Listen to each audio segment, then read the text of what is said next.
The black luxury car pulled up outside a small cafe on Maple Street. It looked out of place in this quiet neighborhood like a diamond ring at a yard sale. The driver's door opened and a man in an expensive suit stepped out. He looked tired. The kind of tired that comes from carrying heavy thoughts, not heavy bags. He walked around to the back door and opened it carefully. A little girl climbed out, holding a worn teddy bear close to her chest. She was maybe 7 or 8 years old with dark curly hair pulled into a ponytail. Her eyes were big and brown, but they looked sad. The kind of sad that makes you want to hug someone. The man held out his hand. The girl took it without looking at him. They walked toward the cafe together, but there was a distance between them that had nothing to do with how far apart they stood. Inside, the cafe smelled like fresh coffee and cinnamon rolls. It was cozy, with mismatched chairs and tables that had seen better days. A few people sat scattered around reading newspapers or typing on laptops. Soft music played from somewhere in the corner. The man chose a table near the window away from everyone else. He pulled out a chair for the little girl. She climbed up and immediately started looking out the window, her teddy bear sitting in her lap. The man sat across from her and loosened his tie. He rubbed his eyes like he hadn't slept in days. A young woman approached their table with 2 menus and a warm smile. She wore a simple green apron over jeans and a white t-shirt. Her hair was pulled back in a messy bun, and she had kind eyes that crinkled at the corners when she smiled. "Good afternoon," she said cheerfully. "Welcome to Rosie's Café. Can I get you folks started with something to drink?" The man started to speak, but then stopped. He looked at his daughter.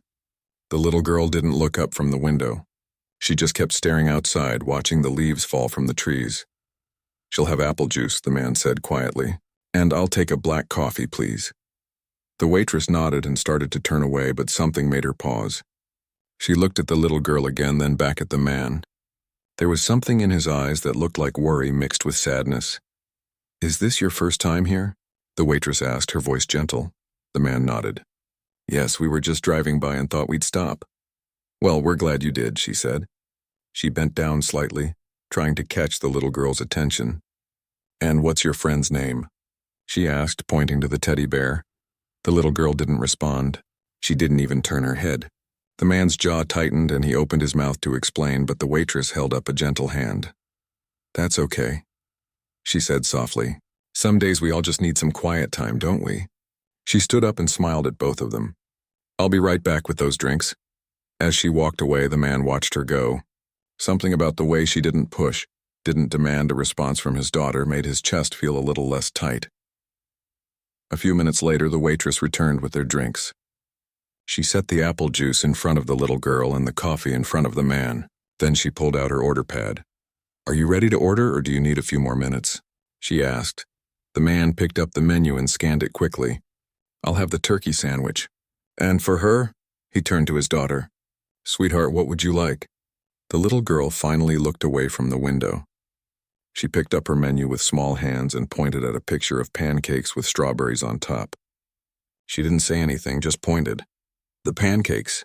the man asked, his voice hopeful. "With strawberries."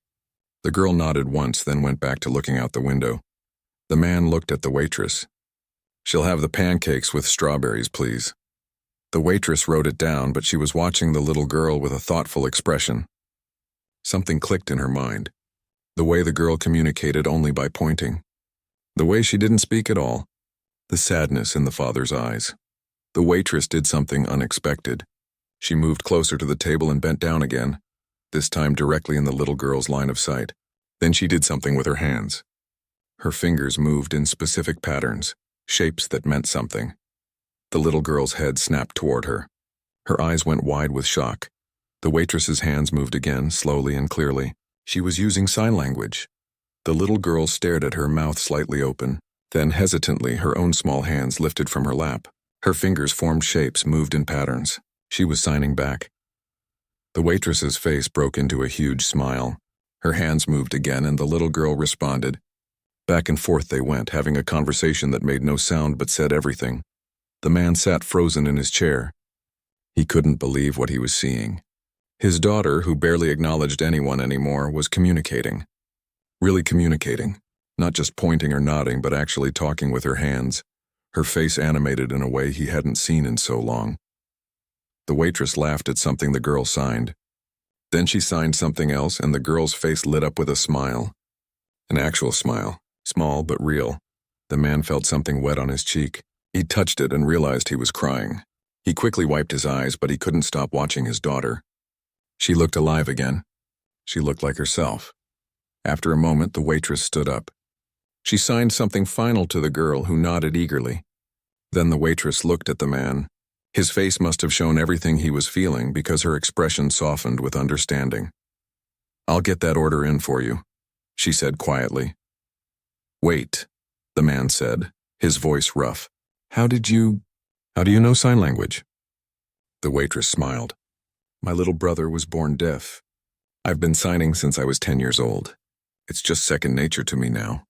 She doesn't usually—" The man started, then stopped. He didn't know how to explain.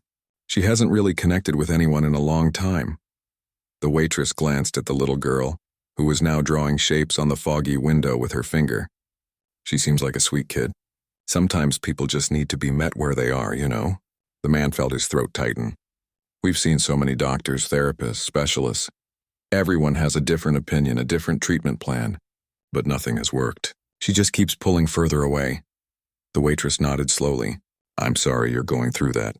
It must be really hard. The worst part is feeling like I'm failing her," he said, surprised at his own honesty. He never talked about this with anyone. "Like I'm supposed to fix this somehow and I can't." "Maybe she doesn't need fixing," the waitress said gently. "Maybe she just needs to know she's understood." The man nodded, not trusting himself to speak. "I'll be back with your food soon," the waitress said. Before she walked away, she signed something to the little girl. The girl looked up and signed back, her smile growing a bit wider. As the waitress headed to the kitchen, the man sat back in his chair. He looked at his daughter, really looked at her. For the first time in 3 years since the accident that took her mother and her voice, he saw a spark of hope. Maybe they had just stumbled into this cafe by chance, or maybe, just maybe, they were supposed to be here. Either way, something had just shifted. Something important. The little girl reached across the table and put her small hand on top of his. She didn't sign anything. She didn't need to. He squeezed her hand gently and she squeezed back. For the first time in a very long time, he felt like maybe everything was going to be okay. 3 days later, the black car pulled up outside the cafe again. This time, the little girl didn't wait for her father to open the door. She pushed it open herself and practically ran toward the entrance, her teddy bear bouncing in her arms. The man followed behind her, a small smile on his face. It was the first time in years he'd seen her excited about anything. Inside, the cafe was busier than before. The lunch rush was in full swing with people waiting by the door for tables. But the little girl didn't care about any of that. Her eyes scanned the room, searching. Then she spotted her. The waitress was taking an order at a table near the back. The moment the little girl saw her, her whole face lit up. She tugged on her father's sleeve and pointed. He nodded. "I see her, sweetheart. Let's wait for a table, okay?" They didn't have to wait long. The hostess, an older woman with red glasses, recognized them from their last visit. "You're back," she said warmly. "Let me see if we have something available." She led them to a small table by the window. The same table as before. The little girl climbed into her chair, but she kept turning around, trying to see where the waitress was. "She'll come over when she can," the man said gently. "She's working right now." The little girl nodded, but she kept watching. Her father had never seen her so focused on anything, so eager. A few minutes passed. Then the waitress appeared at their table, slightly out of breath but smiling. When she saw the little girl, her smile grew even bigger. Her hands moved in sign language. The little girl's hands flew up immediately, signing back so fast her fingers almost blurred. The waitress laughed. She signed something else, and the girl responded with an enthusiastic nod. Then the waitress looked at the man. "She says she's been practicing," the waitress explained. "She learned 5 new signs since last time." The man felt that tightness in his chest again. "The good kind." "She has?" he asked, looking at his daughter. "You have?" The little girl nodded proudly. Then she signed something, looking directly at the waitress. The waitress's expression softened. "She wants to know if I'll teach her more." "Would you?" the man asked before he could stop himself. "I mean, if you have time. I could pay you. For lessons, I mean." The waitress looked surprised. "Oh, I couldn't take money for that. But I'm happy to teach her when I'm here. During my breaks, maybe? Are you sure?" The man asked. "I don't want to take advantage." "You're not," she said simply. "It's nice to have someone to sign with. My brother's at school most of the time, so I don't get to use it as much as I'd like." Over the next few weeks, it became a routine. 3, sometimes 4 times a week, the man would bring his daughter to the cafe. They'd always sit at the same table. They'd always wait for the same waitress. And every time, without fail, the little girl would light up the moment she saw her. The waitress started bringing a small notebook with her. During her breaks, she'd sit with them and draw pictures, labeling them with signs. The girl would copy the signs carefully, her small face serious with concentration. Apple, tree, sky, happy, friend. The man would watch them, sipping his coffee, amazed at how patient the waitress was. She never rushed, never got frustrated when the girl got a sign wrong. She'd just smile, show her again, and wait. One afternoon, while they were practicing, the cafe owner stopped by their table. She was a short woman with gray hair and laugh lines around her eyes. "I see you've become regulars," she said to the man. "I hope that's okay," he replied. "We're not taking up too much space, are we?" "Are you kidding? You're the best customers we have." She looked at the little girl who was carefully signing the word for cookie over and over. "It's nice to see young ones so eager to learn." The waitress smiled. "She's a great student. Quick learner." After the owner left, the man cleared his throat. "Can I ask you something?" "Sure," the waitress said. "Why are you doing this, really?" He gestured to the notebook, the drawings, the time she was spending. "You work so hard here. You must be exhausted. Why spend your breaks teaching sign language to a kid you barely know?" The waitress was quiet for a moment. She watched the little girl, who was now drawing her own pictures in the notebook. "When my brother was little," she finally said, "people treated him like he was broken, like something was wrong with him that needed fixing. Teachers, doctors, even family members. Everyone had an opinion about what he couldn't do." She paused, her eyes distant. "But there was this one librarian at our local library, Mrs. Chen. She learned sign language just so she could help him check out books. She didn't make a big deal about it. She just did it, and for the first time my brother felt normal, like he belonged somewhere." The man listened, not interrupting. "I'll never forget how happy he was after those library visits. So when I see your daughter," she looked at the little girl with such kindness, "I just think maybe I can be that person for her. The one who makes her feel like she belongs." The man had to look away. His eyes were burning. "Thank you," he managed to say. "You have no idea what this means." "I think I do," she said softly. As the weeks went on, something else started to change. The man found himself looking forward to these cafe visits for reasons that had nothing to do with his daughter's progress. He started noticing small things. The way the waitress hummed while she worked. How she remembered every regular customer's order. The fact that she always had a kind word for everyone, even the difficult people. One busy Saturday afternoon, he watched her handle a rude customer who was complaining about waiting too long for his food. She stayed calm, apologized sincerely, and even offered him a free dessert. When the man finally left, she didn't complain or roll her eyes like most people would. She just took a deep breath and moved on to the next table with a smile. He realized he was staring and quickly looked away. His daughter noticed, though. She looked at him, then at the waitress, then back at him. Then she did something that shocked him. She smiled. Not just a little smile, but a knowing smile. The kind of smile that said she understood something he hadn't even admitted to himself yet. "Don't look at me like that," he whispered to her. But he was smiling too. Another week passed. The man learned that the waitress worked 2 jobs, the cafe during the day and a grocery store 3 nights a week, all to help pay for her brother's special school. "It's expensive," she admitted during one of their conversations, "but it's worth it. He's doing so well there." "That's a lot of work," the man said. "Do you ever rest?" She laughed. Sundays, sometimes he wanted to help, wanted to offer money to make things easier for her. But something stopped him. He had a feeling she wouldn't accept it. And more than that, he didn't want her to think that's what this was about, because it wasn't. Not anymore. This wasn't about feeling grateful or paying someone back for a service. This was about watching someone who had every reason to be bitter or tired or cynical, but chose kindness instead, every single day. One afternoon, his daughter signed something new, something they hadn't taught her. The waitress's eyes went wide. "Did you just—" The little girl signed it again, looking right at the waitress. "What did she say?" the man asked. The waitress's voice was thick with emotion.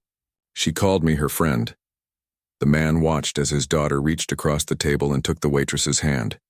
Then she pulled the waitress's hand to her chest, right over her heart, and held it there. The waitress's eyes filled with tears. She squeezed the girl's hand gently. In that moment, watching these two people who had found each other in the most unexpected way, the man realized something. His daughter wasn't the only one who had been stuck. He had been too. Trapped in his grief, his guilt, his loneliness, but maybe, just maybe, they were both starting to heal, and it was all because of a waitress who chose to see a little girl, not as someone who needed fixing, but as someone worth knowing. Everything changed on a Tuesday afternoon. The man and his daughter had just settled into their usual table when a woman walked into the cafe. She was older, maybe in her 60s, wearing a cream-colored suit that probably cost more than most people made in a month. Her hair was perfectly styled, her jewelry sparkled even in the dim cafe lighting, and she carried herself like someone who was used to people moving out of her way. She was the man's mother. The little girl saw her first. Her whole body went stiff. The teddy bear fell from her hands onto the floor. The man turned around and his face went pale. "Mother," he said, standing up quickly. "What are you doing here?" "I could ask you the same thing," the woman said, her voice cold. She looked around the cafe with barely concealed disgust. "This is where you've been disappearing to? This place?" "We like it here," the man said quietly. "It's peaceful. It's beneath you."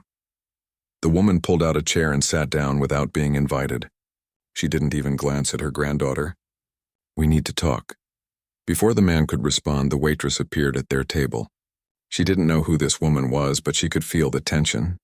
Still, her smile was warm and professional. "Good afternoon," she said. "Can I get you something to drink?" The older woman looked up at her. Really looked at her. It wasn't a kind look. It was the way someone might look at a bug they were about to step on. "Water," she said flatly. "In a clean glass if you have such a thing." The waitress's smile didn't waver, but the man saw her jaw tighten slightly. "Of course. I'll be right back." As soon as she left, the older woman leaned forward. "That's her, isn't it? The one my investigator told me about?" "You had me investigated?" the man asked, his voice rising slightly. "Don't be dramatic. I simply asked around when you started acting strange. Disappearing for hours, being secretive." She waved her hand dismissively.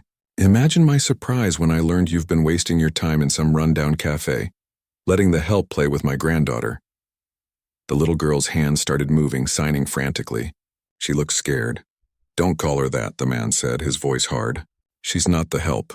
She's been kinder to my daughter in a few weeks than most people have been in years." "Oh, please." The older woman laughed, but there was no humor in it. "She's working you. Can't you see that? Some poor waitress sees a wealthy man with a vulnerable child, and suddenly she's Mother Teresa? Wake up. You don't know what you're talking about. I know exactly what I'm talking about. I've seen it 100 times. People like her, they see people like us as opportunities." She lowered her voice. "She's probably already planning how to sue you or sell her story to the press. Billionaire's mute daughter and the waitress who saved her. Can you imagine the headlines?" The man felt anger rising in his chest. "She doesn't even know who I am. She's never asked for anything. Not once. That's part of the act, darling. The best cons are the ones that don't look like cons." The waitress returned with the water.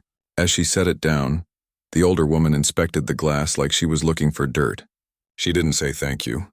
"Are you folks ready to order?" the waitress asked, her voice still professional despite the obvious tension.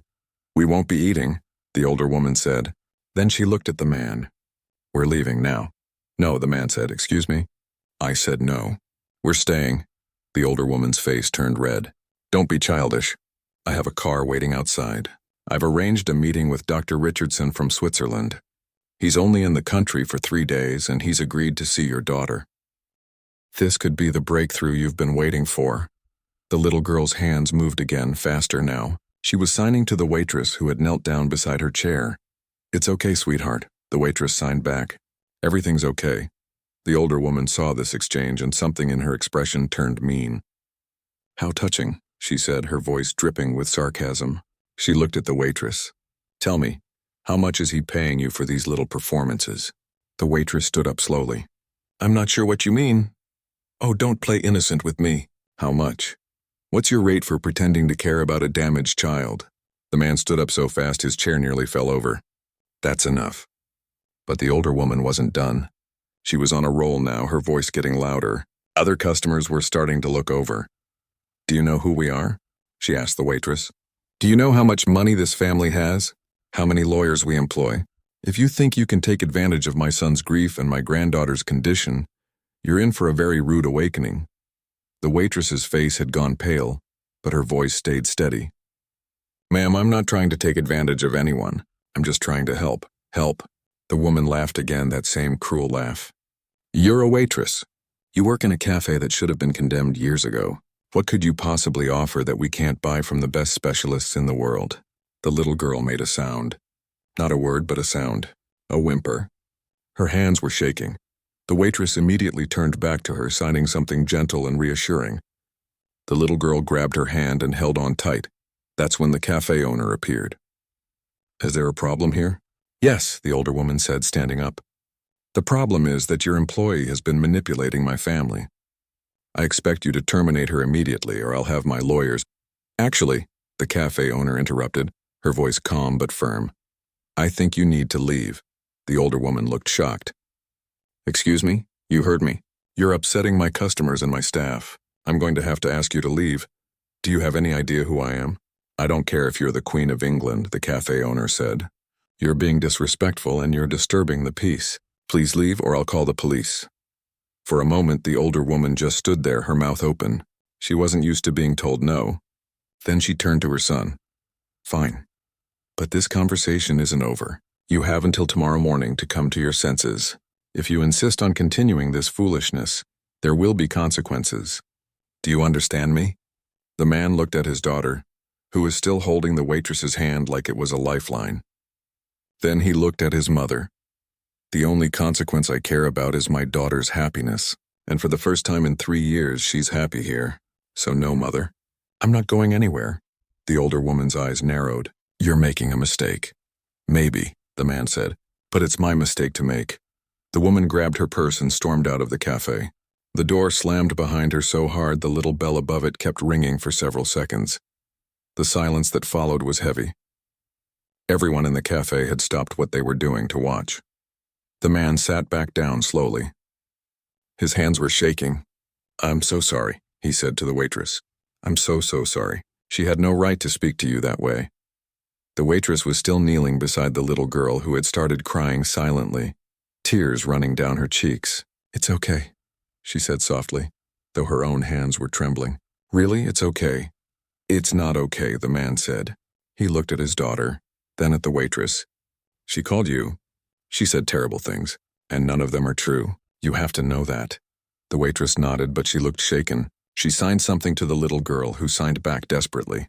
What did she say? The man asked. The waitress's voice cracked slightly. She asked if I'm going to leave her. If your mother is going to make me go away. What did you tell her? I told her I'm not going anywhere. The waitress looked up at him and he saw tears in her eyes now too. But maybe I should. I don't want to cause problems for your family. Don't, the man said firmly. Please don't, you're not causing problems. You're the only thing that's been right in our lives for a very long time. The cafe owner brought over a box of tissues. Why don't you three take a few minutes, she said kindly. No rush. Stay as long as you need, the man thanked her. Then he moved his chair closer to his daughter and the waitress. The three of them sat there together, the little girl between them holding both their hands. Outside, the expensive car drove away.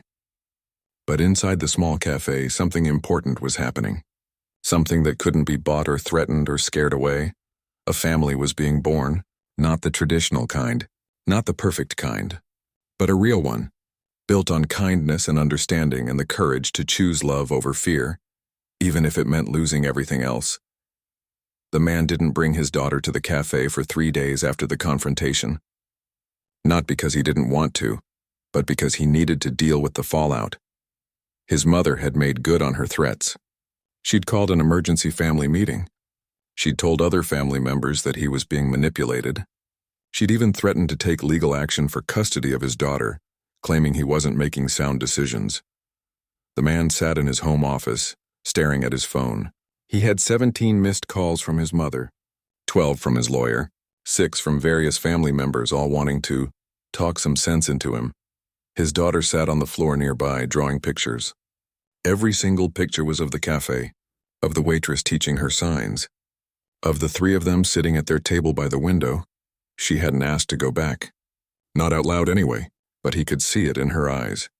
She was withdrawing again, going back into that quiet, sad place she'd lived in for so long. On the 4th day, he couldn't take it anymore. He grabbed his car keys. "Come on, sweetheart," he said. "Let's go." His daughter looked up, hope spreading across her face. She grabbed her teddy bear and ran to the door. When they walked into the cafe, something felt different. Several of the regular customers looked at them with recognition. Some smiled. Some whispered to each other. The man realized with a sinking feeling that word had spread about what happened. The waitress was behind the counter making coffee. When she saw them, she froze for a moment. Then she smiled, but it wasn't her usual bright smile. It was smaller, more careful. The little girl ran to the counter, signing excitedly. The waitress came around and knelt down, signing back. But the man could see the hesitation in her movements. When they sat at their usual table, the cafe owner came over instead of the waitress. "Good to see you back," she said warmly. "The usual?" "Actually," the man said, "could we talk to her?" He gestured toward the waitress. "If she's not too busy?" The owner nodded. "I'll send her over." A few minutes later, the waitress appeared at their table. She had her notepad out like she was taking an order. Professional, distant. "What can I get for you folks today?" she asked. "Can you sit down?" The man asked. "Please, just for a minute." She hesitated, then glanced at the owner, who nodded. She pulled out a chair and sat, but she didn't relax. She looked uncomfortable, like she was ready to leave at any moment. The little girl immediately started signing to her, but the waitress's responses were shorter than usual. "Less animated, I'm sorry," the man said. "For everything that happened. For the things my mother said to you." "It's fine," the waitress said quickly. "Really, I understand. Do you?" She looked down at the table. "Your mother was just protecting her family, I get it. Sometimes people from different worlds, they don't mix well. Is that what you think? That we're from different worlds? Aren't we?" She finally looked up at him. "I've been thinking a lot about what she said. And maybe she was right. Maybe I was overstepping. You have money for the best therapists, the best specialists. What am I doing, trying to help? I'm just a waitress who knows some sign language." "You're not just anything," the man said firmly. "You're the person who saw my daughter, really saw her. Not as a problem or a patient or a charity case. You saw her as a kid who needed a friend." The waitress's eyes were getting wet. "But maybe that's not enough. Maybe she needs more than I can give her." The little girl's hands started moving frantically. She was signing something over and over, her face desperate. "What is she saying?" the man asked. The waitress wiped her eyes. "She's saying, 'Please don't leave me.'" Over and over. The man's heart broke. "Then don't. Please don't let my mother win. Don't let her convince you that what you've done doesn't matter." "It's not about winning or losing," the waitress said quietly. "It's about what's best for her. And maybe what's best is for her to work with professionals. People who actually know what they're doing. We've tried that. For 3 years we've tried that. And nothing worked. Nothing helped. Until you," the waitress shook her head. "That's just because I was something new. Something different. But it won't last. You're wrong." The man leaned forward. "Do you want to know what happened after we left here 3 years ago, after the accident that took her mother?" The waitress nodded slowly. "I threw money at the problem. Hired the best therapists in the country. Flew in specialists from around the world. Do you know what they all said? They said she needs to try harder. That she needs to want to get better. Like it was her fault that she was traumatized. Like she was choosing to be this way." His voice cracked. "They treated her like a broken toy that needed fixing. They never asked what she wanted. Never asked what she needed. They just pushed and pushed, and she got quieter and quieter. Until I was terrified I was going to lose her completely." The waitress was crying now, but she didn't interrupt. "And then we walked into this cafe, and you did something none of those expensive professionals did. You treated her like a person. You met her where she was. You didn't try to fix her. You just talked to her. And for the first time in 3 years, my daughter smiled. He reached across the table, stopping just short of touching the waitress's hand. That's not nothing. That's everything. The little girl climbed out of her chair and went to the waitress. She threw her arms around her neck and held on tight. The waitress hugged her back, her shoulders shaking. I'm scared, she whispered. What if your mother is right? What if I end up hurting you both somehow? The only way you could hurt us is by leaving, the man said. They sat like that for a long moment. The cafe buzzed with activity around them, but their table was its own little island. Finally, the waitress pulled back and looked at the little girl. She signed something and the girl signed back. They went back and forth several times and slowly, the waitress's expression changed. The fear faded, replaced by something else, determination. She looked at the man. Your mother is going to make this difficult, isn't she? Probably, he admitted. She doesn't like losing, and she definitely doesn't like being told she's wrong. What about your family? Other relatives? Some of them will support her. Some will think I've lost my mind, he shrugged. But they're not living my life. They're not the ones who watched my daughter fade away and couldn't stop it. The waitress took a deep breath. Okay, I'm in. I'm not going anywhere. She looked at the little girl. I promised her I'd stay, and I keep my promises. The man felt relief wash over him. Thank you. Truly. Thank you. But we need to do this right, the waitress said, her voice stronger now. If I'm really going to help her, we can't just do it during my breaks at the cafe. She needs consistent lessons, structure. I'll hire you, the man said immediately, as her tutor. Name your price, the waitress held up her hand. Let's not talk about money right now. Let's talk about what's best for her. She needs a real plan, not just casual conversations between lunch orders. Over the next hour they talked, really talked, about the little girl's needs, about realistic goals, about how to make this work without crossing boundaries or creating dependencies that might not be healthy. The cafe owner brought them lunch, refusing payment. On the house, she said with a wink. Other regular customers stopped by to say hello, to tell the little girl how glad they were to see her back, to tell the man that what happened the other day wasn't right and they were on his side. The man realized something as he sat there, watching his daughter laugh at something the waitress signed. This cafe, this small, ordinary place, had become more than just somewhere they visited. It had become a community, a place where they belonged. His phone rang. His mother again. He looked at it, then turned it off. Everything okay? The waitress asked. Yeah, he said. And for the first time in days, he meant it. Everything's going to be okay. The little girl looked up at both of them, and then she did something remarkable. She opened her mouth, and a sound came out. Not quite a word, but close. A syllable. The beginning of something. The waitress's hand flew to her mouth. The man froze. The girl tried again, her face scrunched up with concentration. They waited, barely breathing. Thank you. 2 words. Rough and quiet, but clear. Her first words in 3 years. The waitress started crying. The man started crying. Even the cafe owner, who had been watching from behind the counter, had tears streaming down her face. The little girl looked surprised at their reactions. Then she smiled and signed, Why are you crying? Because we're happy, the waitress signed back. So happy. The man pulled his daughter close and held her tight. She was coming back. Slowly, carefully, but she was coming back, and he knew, without a doubt, that choosing to come back to this cafe, choosing to trust this waitress, choosing his daughter's happiness over his mother's approval, was the best decision he'd ever made. 6 months passed like pages turning in a book. The cafe on Maple Street looked the same from the outside. Same chipped paint on the door, same handwritten menu board, same bell that jingled when customers walked in. But inside something had changed. Not the furniture or the decorations. Something deeper. Something you could feel the moment you stepped through the door. The little girl sat at a table near the window, the same table where this all began. But she wasn't silent anymore. She was reading a book out loud to her teddy bear. Her voice soft but steady. Sometimes she stumbled over words. Sometimes she stopped and used sign language instead. But she was trying. Every single day she was trying. The waitress sat across from her, listening patiently. She still wore her green apron. But now she only worked at the cafe 3 days a week. The other days, she worked as the girl's full-time tutor and companion. The man had insisted on paying her properly, and after weeks of arguing, she'd finally agreed. Her brother had been able to stay in his special school. In fact, he was thriving there.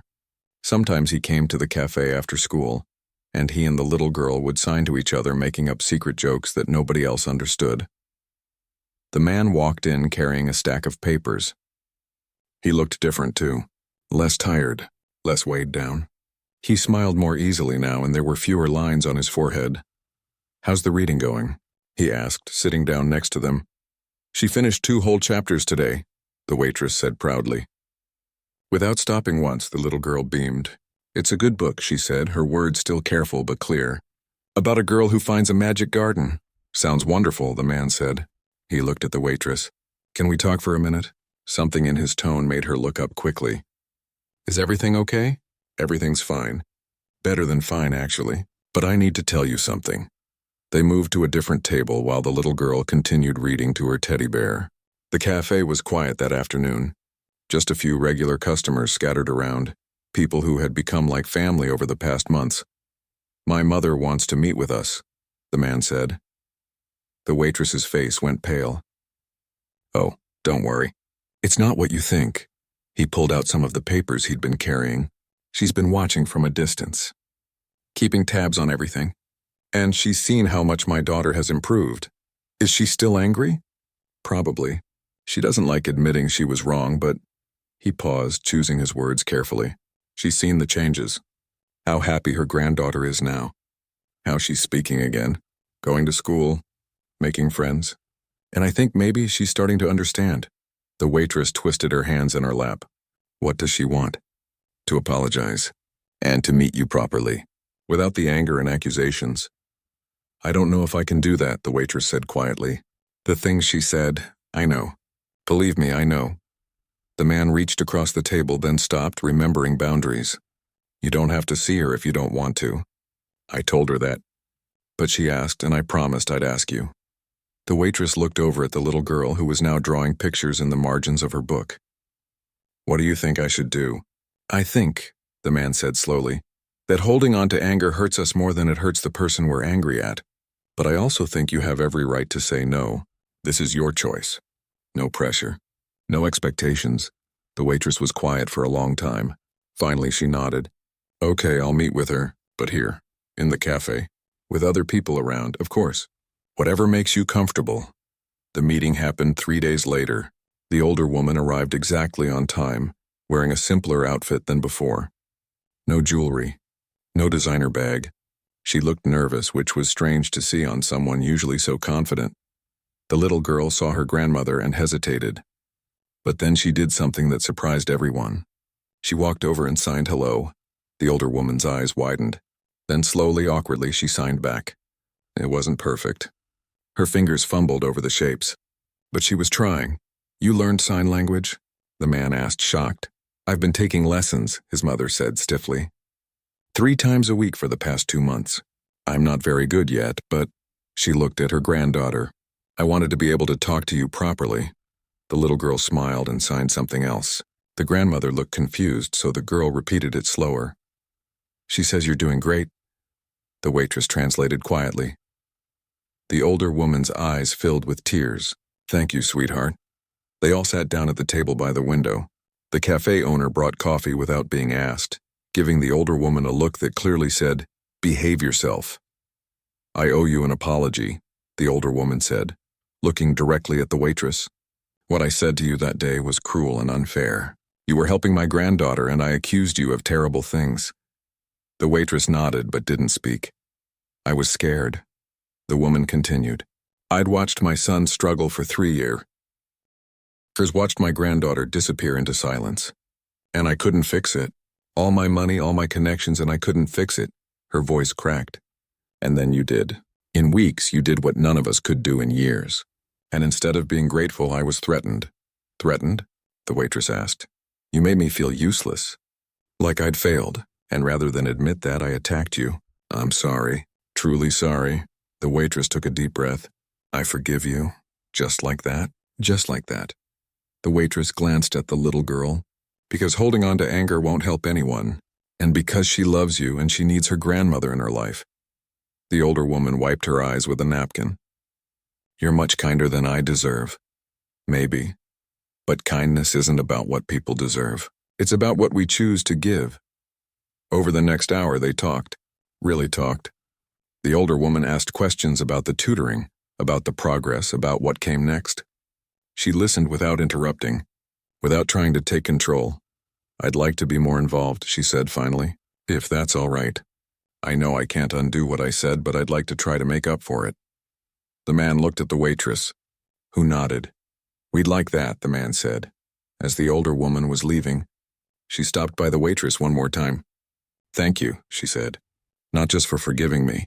Thank you for seeing what I couldn't see, that my granddaughter didn't need fixing. She just needed someone to understand her. After she left, the cafe felt lighter somehow. Like a storm had finally passed. The little girl tugged on the waitress's sleeve. Does this mean Grandma won't be mean anymore? I think so, sweetie. I think she's trying to be better. Good, the girl said. Then she signed something that made the waitress laugh. What did she say? The man asked.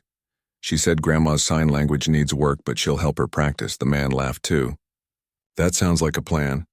As winter turned to spring, life found its rhythm. The little girl started regular school, though she still preferred signing when she got overwhelmed. The waitress continued working at the cafe part-time, refusing to give it up completely because, as she said, this place is where everything changed. I'm not leaving it behind. The man's mother became a regular visitor, always bringing something for her granddaughter and always practicing her sign language. She and the waitress would never be best friends, but they'd found respect for each other. Sometimes that's better than friendship anyway. One sunny afternoon, the man and the waitress were sitting at their usual table, watching the little girl play outside with her grandmother. They were practicing signs in the garden behind the cafe, laughing when the older woman got them wrong. I've been thinking, the man said. About what? About how lucky I am. How one random decision to stop at this cafe changed everything. The waitress smiled. I don't think it was random. I think things happen for a reason. You really believe that? I have to. Otherwise, what's the point of any of it? The man was quiet for a moment. Then he said, I never properly thanked you. For everything. For seeing my daughter when no one else did. For not giving up on her. For not giving up on us. Like, you don't need to thank me. She did all the hard work. She's the brave one. Maybe. But you gave her a reason to be brave. They watched as the little girl ran back inside, her grandmother following more slowly. The girl's face was flushed with happiness. Daddy! Look what Grandma taught me. She signed something complicated, her fingers flying. What does that mean? He asked. It means family is where love is, the waitress translated. The little girl nodded enthusiastically. And we're a family, right? All of us? The man looked at the waitress. She looked back at him. Something passed between them. Something that didn't need words or signs. Yes, sweetheart, the man said, his voice thick with emotion. We're a family. The little girl threw her arms around him, then grabbed the waitress's hand and pulled her into the hug, too. Even the grandmother joined in, wrapping her arms around all of them. In that small cafe on Maple Street, surrounded by the smell of coffee and cinnamon rolls, a family held each other close. Not the family anyone expected. Not the family anyone planned, but a real family. Built on kindness, patience, and the simple act of seeing people for who they really are. And sometimes, that's the best kind of family there is, and the kind you choose, the kind that chooses you back, the kind that starts with a simple hello in sign language and grows into something beautiful. The cafe owner watched, from behind the counter, wiping happy tears from her eyes. She'd seen a lot of things in her 30 years running this place, but this was something special. Love, she thought, doesn't always look the way we expect it to. Sometimes, it looks like a waitress who learned sign language for her brother. Sometimes it looks like a father who chose his daughter's happiness over everything else. Sometimes it looks like a little girl finding her voice again. And sometimes it looks like a grandmother learning to say, I was wrong. Outside, the sun was setting, painting the sky in shades of orange and pink. Inside, the small cafe was filled with laughter and light, and in that moment everything was exactly as it should be.